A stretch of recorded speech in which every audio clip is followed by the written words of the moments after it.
एक छोटा सा उपाय और जिसका भी नाम लेकर करोगी वो होगा तुम्हारे वश में। इंटेंशन सही रखना है। यह उपाय उन बहनों के लिए है जो सबसे ज्यादा प्यार अपने पति से करती है और उसके पति का स्नेह और प्यार उसको नहीं मिलता है। ये उपाय उन बहनों के लिए है जिसने अपना जीवन बिल्कुल समर्पण कर दिया पति के चरणों में। वो ब्याह कर जिस दिन से आई अपनी दुनिया भूल गई, अपनी मम्मा को भूल गई, अपने पापा को भूल गई, अपने सारे सामान, अपने छोटे भाई, अपने दोस्त मित्रों को, अपने स्कूल कॉलेज की सहेलियों को, सबको छोड़ दिया उसने। वो भूल गई मेरी ख्वाहिशें क्या थी। मुझे जाकर गोलगप्पा खाना पसंद था, मुझे बालों में तेल लगाना पसंद नहीं था, मुझे हेयर कट छोटा रखना पसंद था, मैं वेस्टर्न वेयर ज़्यादा पहनती थी। इन सारी चीज़ों को छोड़कर ससुराल के नियम में ऐसी बंधती चली गई। अगर साड़ी चलती है आपके ससुराल में तो आप साड़ी पहनने लगी, बाहर जाना मना है तो आप बाहर जाना छोड़ दी, फ़ोन पे बातें करना सबको पसंद नहीं आने लगा, आप फ़ोन पर बातें करना छोड़ दी, बाल कटवाना पसंद नहीं तो आप बड़े बाल रखना चाह गई। मतलब आप धीरे धीरे अपनी पहचान भूलती चली गई, अपनी ख्वाहिशों का त्याग करती चली गई, केवल इसलिए कि आप पति की प्रेमिका बन सके, आपको पति बहुत प्यार करे, ससुराल वालों की आप फेवरेट हो। आपने कभी खाना नहीं बनाया, मम्मी का हाथ कभी नहीं बटाया, क्योंकि मम्मी थी घर में, दीदी थी, भाभियाँ थी, आपको मौका ही नहीं मिला। कब वो छोटी सी गुड़िया रानी एक बहू रानी बन गई और ढेर सारी जिम्मेदारियां उसके सर पर। सुबह से सोकर उठती हो और कैसे किचन समेटते समेटते रात के 12 बजते हैं, पता ही नहीं चलता।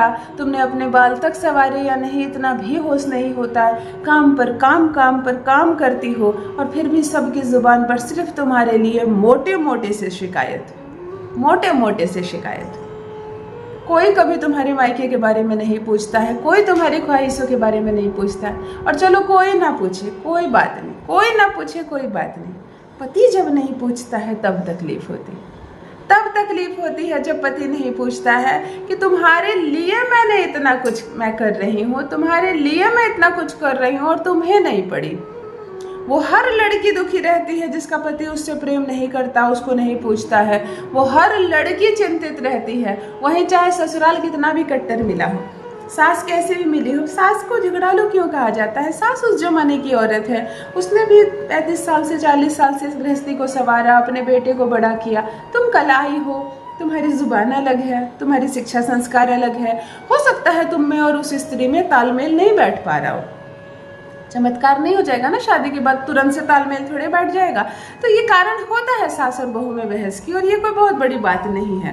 परंतु पति और पत्नी में तालमेल बैठना बहुत ज्यादा जरूरी है। समस्या तब होती है जब तुम दोनों नहीं जुड़ पा रही हो, है ना। सास से नहीं जुड़ पा रही हो, कोई बात नहीं, सास भी कुछ समय के बाद जान जाएगी कि लड़की थोड़ी अलग है, अपने तरीके का खाना बनाती है, अपने तरीके का काम करती है और अच्छा है, बुरा नहीं। लड़की भी कुछ समय रहते रहते समझ जाती है कि सास उस जमाने की है, मेरी बातें, मेरे तौर तरीके, विचार इनसे नहीं मिलते हैं, तो कोई बात नहीं, वो अपनी जगह खुश है, मैं अपनी जगह खुश हूँ। इससे घर नहीं टूटते, इससे रिलेशनशिप नहीं टूटते, लेकिन रिश्ते तब टूटते हैं, मुसीबतें तब होती है जब पति से विचार ना मिले, पति से बात बात पर झगड़ा हो। पति कहे तुम्हें तलाक देना चाहता हूँ, पत्नी कहे कि तुम मेरी बात नहीं मानते, तुम मुझसे प्रेम नहीं करते। और ये सब कारण बन जाता है कचहरी के दरवाजे खटखटाने के लिए। ये सब कारण बन जाता है जब पति आपको छोड़ना चाहता है, आप प्रेम करती हो उससे, आपने सब कुछ छोड़ा जिसके लिए, लो वो छोड़ रहा है आपको। तो चलो करते हैं एक ऐसा अद्भुत चमत्कारिक उपाय, एक ऐसा अद्भुत उपाय जिसका भी नाम लेकर करोगी इशारे पर नाचेगा। पति नहीं, पूरा ससुराल तुम्हारे पीछे पीछे घूमेगा, तुम्हारे गुण गाएगा, तुमसे प्रेम करेगा, तुम्हारे आगे पीछे घूमेगा। यूं कह लो कि पति रहेगा पूर्ण रूप से तुम्हारे कब्जे में। जान लीजिए प्रथम मैं कौन हूँ। नमस्कार दोस्तों, मैं हूँ खुशबू सिंह। बहुत स्वागत, बहुत अभिनंदन करती हूँ आप सबका अपने YouTube चैनल ज्योतिष ज्ञान में। कैसे हैं आप और घर में सब कैसे हैं? मेरे कमेंट सेक्शन में जय माता दी, हर हर महादेव अवश्य लिखें, अपनी खैरियत मुझे ज़रूर बताएं। पढ़ती हूँ हाथ की रेखाएं, पढ़ती हूँ जन्म कुंडली, और आप कुछ न कहें तो आपका चेहरा भी पढ़ लेती हूँ। करम है, कृपा है ऊपर वाले की, प्रेम है आप सबका। जुड़िए ज्योतिष ज्ञान चैनल से। जो भी नए भाई बहन चैनल पर पहली बार आए हो, मेरे वीडियो को पहली बार देख रहे हो, मुझसे प्रथम बार मिल रहे हो, चैनल से जुड़िए, सब्सक्राइब कीजिए, मेरे परिवार का हिस्सा बनिए। दिल नहीं टूटने दूंगी, एक भी घर नहीं टूटने दूंगी। विगत 15 वर्षों से यही सफल प्रयास कर रही हूँ, तलाक ना हो आपका। मैं प्यार तोड़वाने वाला कोई उपाय नहीं बताती हूँ, नहीं जानती हूँ, ऐसा नहीं है।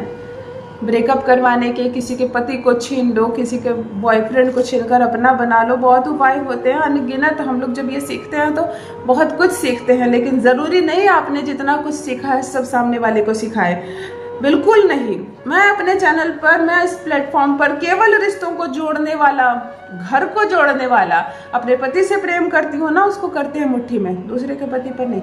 इंटेंशन सही रखना, परमात्मा से डरना। जो लड़कियां प्रेमिका है, अपने प्रेमी को वश में करना चाहती है, क्योंकि प्रेमी ना विवाह करना चाहता है ना रिश्ते में आगे बढ़ना चाहता है, तो वो भी करे इसे।